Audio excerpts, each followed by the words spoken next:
Assalamualaikum warahmatullahi wabarakatuh. Bismillahirrahmanirrahim. Wabihi nasta'in ala umurid dunya waddin. Alhamdulillah. Wassalamun ala ibadihi alladhi nastafa. Amma ba'. Bersua kembali dalam membicarakan kitab Al-Azminatu wal-Amkinatu karangan Asy-Syaikh Al-Imam Al-Marzuqi, wafat pada tahun 421 Hijriah. Hadirin yang dirahmati Allah, setelah kita membaca keterangan pada halaman 22 kitab Al-Azminatu wal-Amkinatu, keterangan yang diberikan oleh Asy-Syaikh Al-Imam Al-Marzuqi berhubung tentang firman Allah Subhanahu wa taala ayat 39 surah Yasin. Maka ianya menjelaskan kepada kita berhubung tentang isbatus syahri, mensabitkan bulan-bulan yang kita lalui hidup di muka bumi ini. Maka dalam menetapkan takwim, Allah Subhanahu wa taala menggabung jalinkan dua jasad langit, iaitu matahari dan bulan. Allah Subhanahu wa taala menghendaki agar kita merujuk matahari bagi pensabitan hari-hari yang kita jalani. Dan Allah Subhanahu wa taala sekali lagi menghendaki agar kita menjadikan bulan bagi mensabitkan bulan-bulan yang kita jalani di muka bumi ini. Maka membawa erti dalam membina takwim kehidupan. Qawwama yuqawwimu takwim. Membawa arti, takwim membawa arti kedudukan yang ditentukan, al-hal, hal ehwal, dan al-ma'al, dapatan dan perolehan. Maka di sini Allah Subhanahu wa taala menghendaki agar kita gabungkan takwim matahari dan takwim bulan dalam membentuk satu takwim kehidupan manusia. Selama ini apa yang berlaku ialah apabila kita merujuk kepada takwim Masihi, takwim Masihi juga disebut takwim miladi.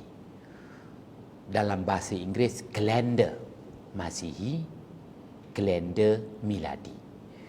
Kalender Masihi sememangnya menggunakan jasad langit matahari semata-mata, tak digabungkan dengan gerakan ketara bulan.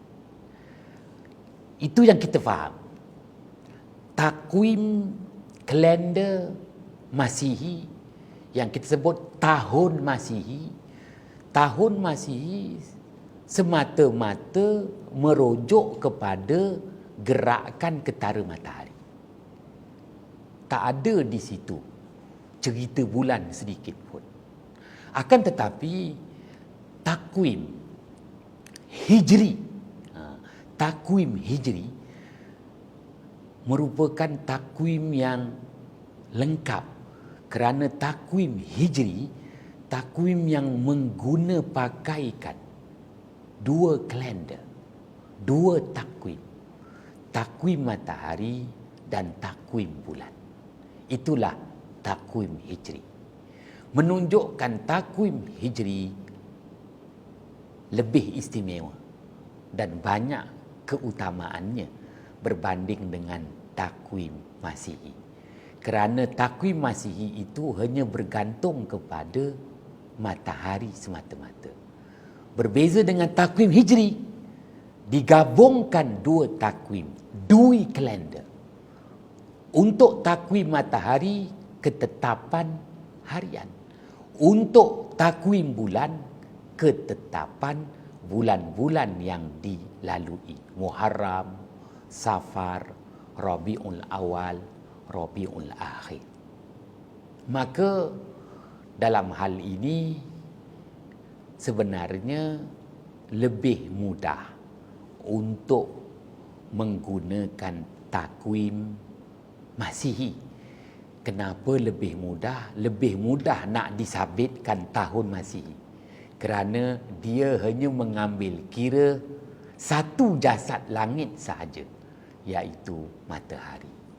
Berbeza dalam kita nak mensabitkan tahun Hijri, takwim Hijri, kerana membabitkan dua jasad langit, matahari dan bulan. Hadirin yang dirahmati Allah, dua jasad langit. Maka pensabitan hari berdasarkan matahari yang telah dibahaskan. Ianya merujuk kepada mustaqarrun, yang ianya membawa erti matlaq. Matlaq, tempat dan waktu terbit matahari, tempat dan waktu terbenam matahari. Maka ianya sudah ada ketetapan.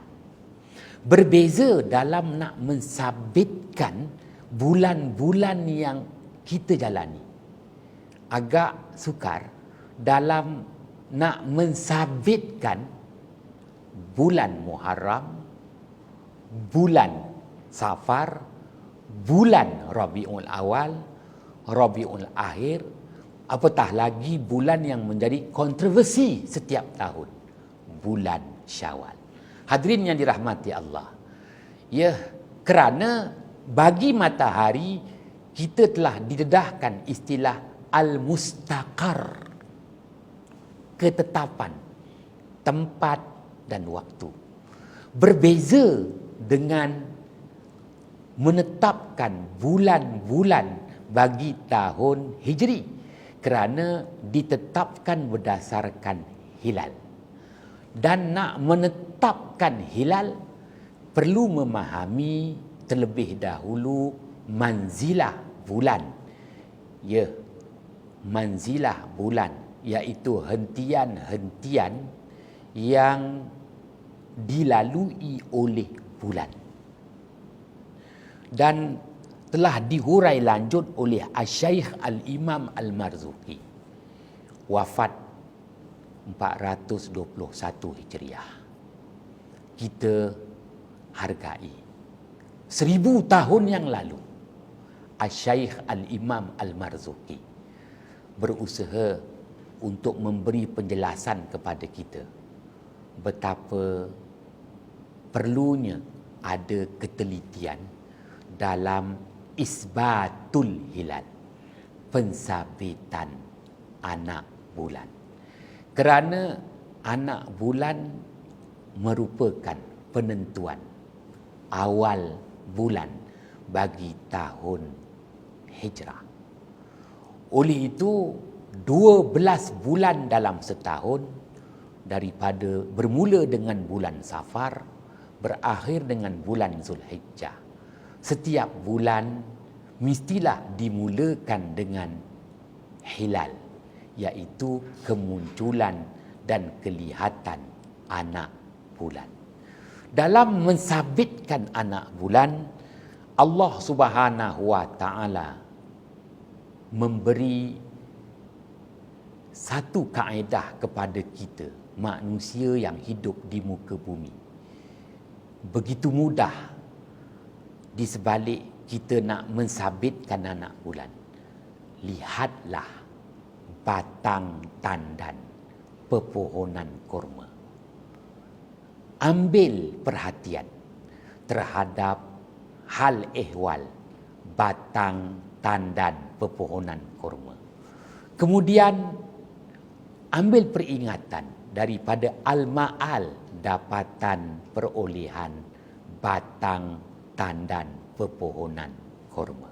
Ya, bagi kita kalau menyebut tentang dapatan perolehan buah kurma, makanlah secukup rasa, seenak selera. Tetapi Allah Subhanahu Wa Taala tidak menghendaki kita menumpukan kepada buah kurma. Yang Allah Taala suruh kita perhati, ambil perhatian, ambil peringatan, tabsiratan wa zikra pada batang tandan kurma. Oleh itu, nak tak nak, suka tak suka, kita kena memahami berhubung tentang habitat pepohonan kurma itu sendiri. Kena menilai terhadap batang tandan pepohonan kurma pada tahap awalnya, pembentukan mayang, hinggalah pada tahap akhirnya, iaitu buah-buah kurma yang ranum masak. Dan apabila tandan itu benar-benar kering, maka batang tandan pepohonan kurma yang kering itu pastinya semakin mengecut. Apabila semakin mengecut, di situ ianya tiada lagi rupa bentuk seperti peringkat awal, menunjukkan kepada kita bahawa anak bulan itu mestilah ada ciri-ciri batang tandan kurma yang tua. Ciri-ciri, sifat, bentuk dan rupa batang tandan kurma yang kering, mengecut dan halus. Apabila mengecut dan halus, ianya memberi kepada kita bentuknya dan rupanya. Oleh itu, perlu memahami berhubung tentang rupa bentuknya.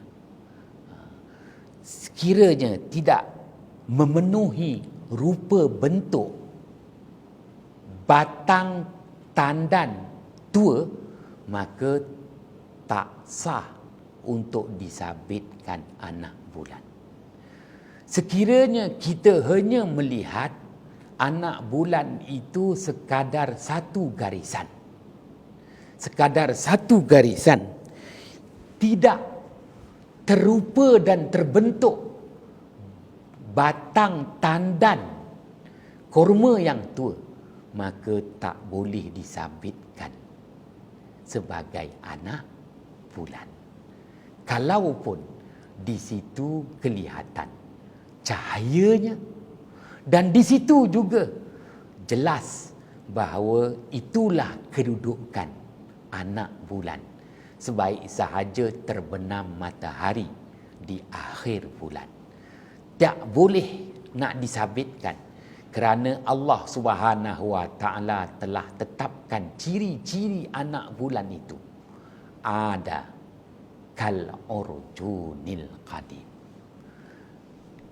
ada kembali semula, menjelaskan kepada kita bahawa Allah Subhanahu Wa Taala menetapkan sesuatu itu adanya yang disebut sebagai nilai waktu.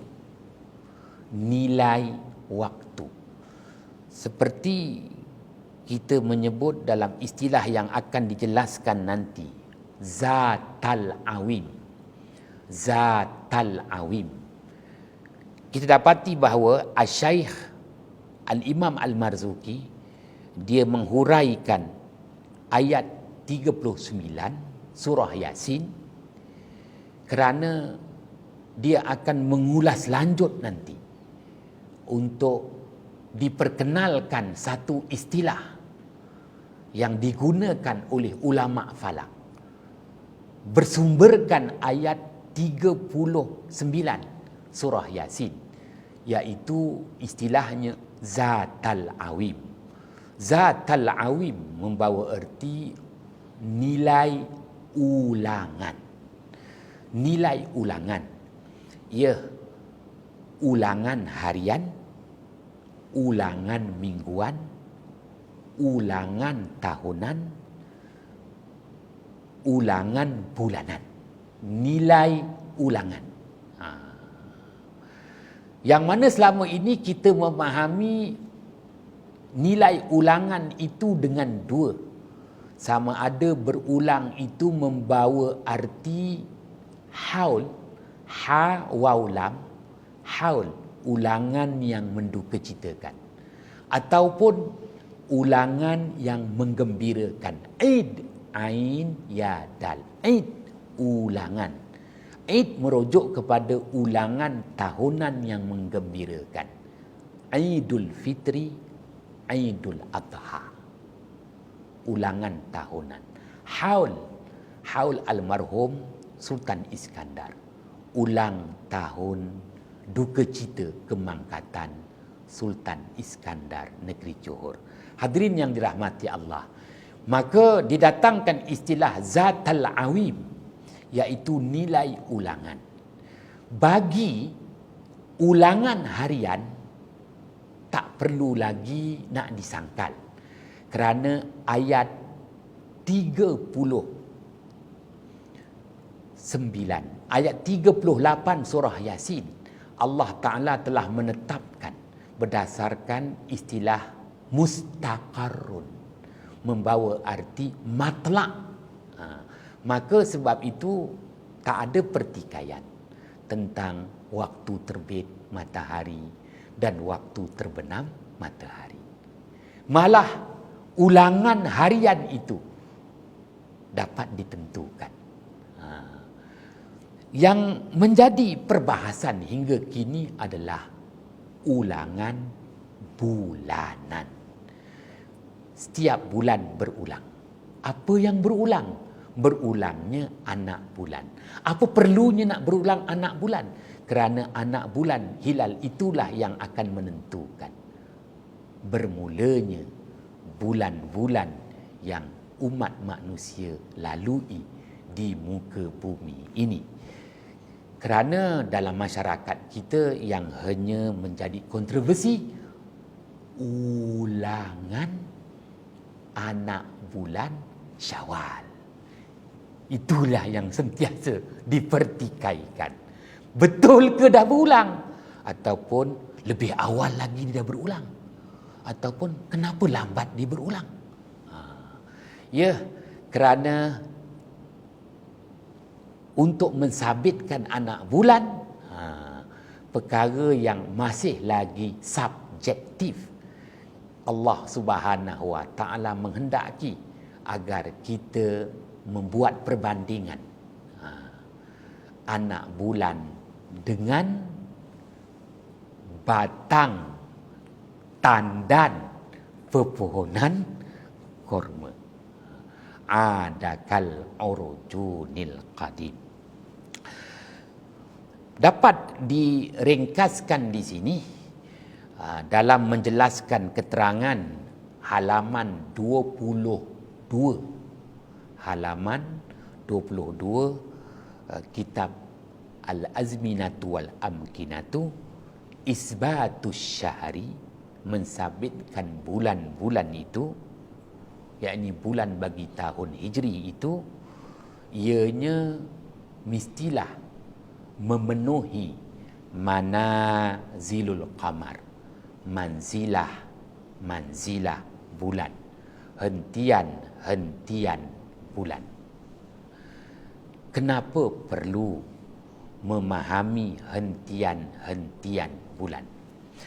Al-Syaikh Al-Imam Al-Marzuki jelaskan dalam keterangannya, Allah Subhanahu wa taala telah menetapkan bulan itu terdapat 28 manzilah, 28 hentian.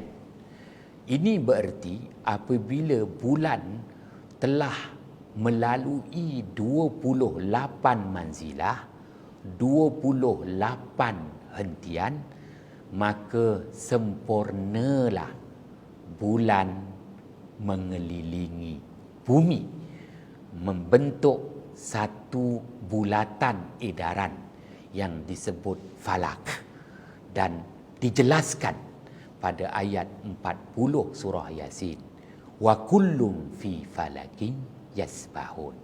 Setiap jasad langit, matahari maupun bulan, telah ditentukan garis edaran masing-masing. Falak membawa erti garis edaran masing-masing. Falak adalah garis edaran. Garis edaran bagi bulan yang ditentukan, garis edarannya itu mestilah melalui 28 hentian. Itulah garis edaran. Orbit bulan itu yang membulat, di situ adanya 28 stesen, 28 hentian. Maka setiap hentian bulan akan berhenti selama sehari. 28 hentian membawa erti 28 hari. Ini menjelaskan bahawa apabila bulan telah menyempurnakan 28 hentian, 28 manzilah dalam tempoh masa 28 hari, sempurnalah bulan mengelilingi bumi.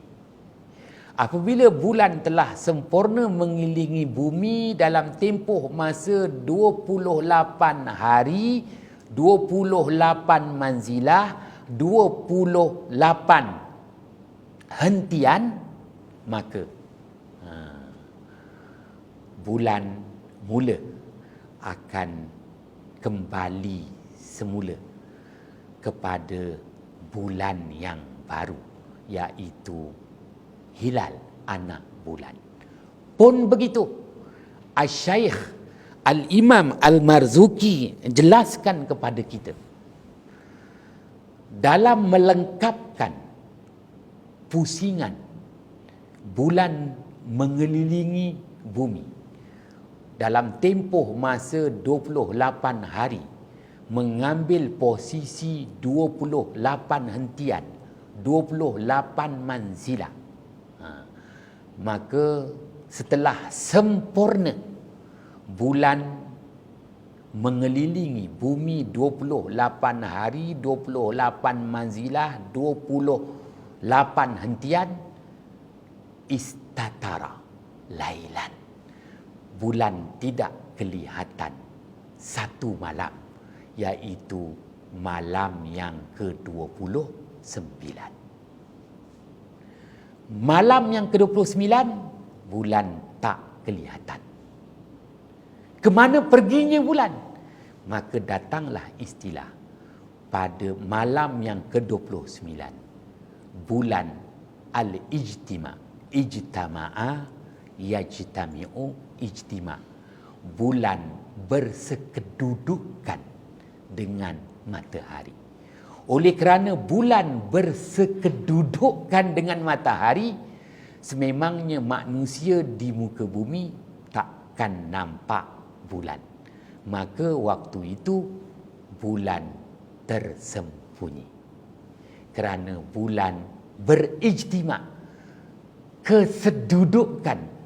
berkesedudukan dengan matahari, yang boleh diistilahkan dalam bahasa Inggeris conjunction. Conjunction bawa erti segarisan. Bulan segarisan dengan matahari. Maka pada waktu itu manusia di muka bumi tak akan nampak bulan, kerana cahaya matahari menutup bulan pada hari dan malam yang ke-29. Asy-Syaikh Al-Imam Al-Marzuki menjelaskan lagi, ada ketikanya 2 malam tak nampak si wajah bulan tu, iaitu malam yang ke-29 dan malam yang ke-30. Menjelaskan sekali lagi, sebut sahaja tentang hilal. Hilal ini perkara yang subjektif. Kerana walaupun bulan telah melengkapi, mengelilingi bumi, mengambil tempoh masa 28 hari, 28 manzilah, 28 hentian, akan tetapi tak pasti bilakah kemunculan dengan kelihatan bulan baru, yang dalam bahasa Inggeris disebut new moon, dalam bahasa Arab disebut wiladatul hilal, kelahiran anak bulan.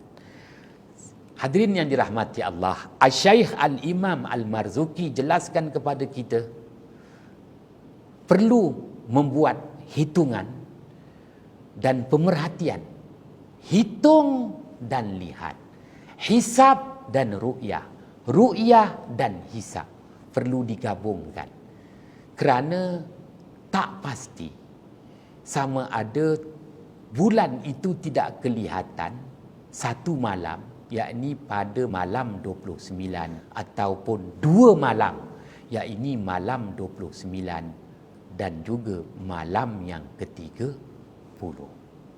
Maka perlu digabungkan ru'yah dan hisab supaya memudahkan manusia mensabitkan hilal. Apabila hilal itu disabitkan, barulah dapat disabitkan awal bulan, yang mana Allah Subhanahu wa taala berfirman dalam surah Al-Baqarah, "Faman syahida minkumus syahra falyasumhu." Sesiapa yang melihat bukti bermulanya bulan, yakni bukti bermulanya bulan Ramadan, iaitu kenampakan anak bulan Ramadan, maka hendaklah dia menjalani ibadah puasa. Allah jelaskan di situ istilah asy-syahru, faman syahida minkumus syahra. Asy-syahru, asy-syahra membawa erti bulan. Asy-syahra tu bulan, bulan Safar, bulan Rabiul Awal, tetapi asy-syahra yang dimaksudkan di situ ialah bulan Ramadan. Allah Ta'ala tidak sebut di situ perkataan hilal, tapi Allah Ta'ala sebut di situ perkataan asy-syahra. Sesiapa yang menyaksikan bukti bermulanya bulan Syawal, bukti bermulanya bulan Syawal, iaitu kelihatan anak bulan Syawal berhari raya. Bukti kelihatan anak bulan Ramadan dengan terlihat hilal Ramadan, maka bermulalah ibadah puasa. Hadirin yang dirahmati Allah, ianya menjelaskan kepada kita betapa istimewanya takwim bulan itu sendiri, penuh dramatik dalam menetapkan bilakah bermulanya detik awal bulan bagi tahun hijrah. Oleh itu, dalam kita menjelaskan tentang manzilah bulan yang Allah nyatakan pada ayat 39 surah Yasin, manzilah bulan itu merupakan hal ehwal yang dilalui oleh matahari, dan mensabitkan anak bulan. Kita bukan sekadar memahami manzilah bulan, al-hal, tetapi kita perlu faham al-ma'al, dapatan perolehan daripada bulan, iaitu nurul qamar, nilai cahaya bulan. Kerana yang membezakan anak bulan dengan bulan sabit adalah nilai cahayanya. Oleh itu, dalam mengambil kira kewujudan anak bulan, perlu dinilai nurul hilal, iaitu cahaya anak bulan itu sendiri. Semoga Allah Subhanahu wa taala merahmati apa yang telah dibahaskan oleh Asy-Syaikh Al-Imam Al-Marzuki, peninggalan untuk kita umat kebelakangan ini, agar kita betul dalam membuat keputusan. Wallahu a'lam bissawab.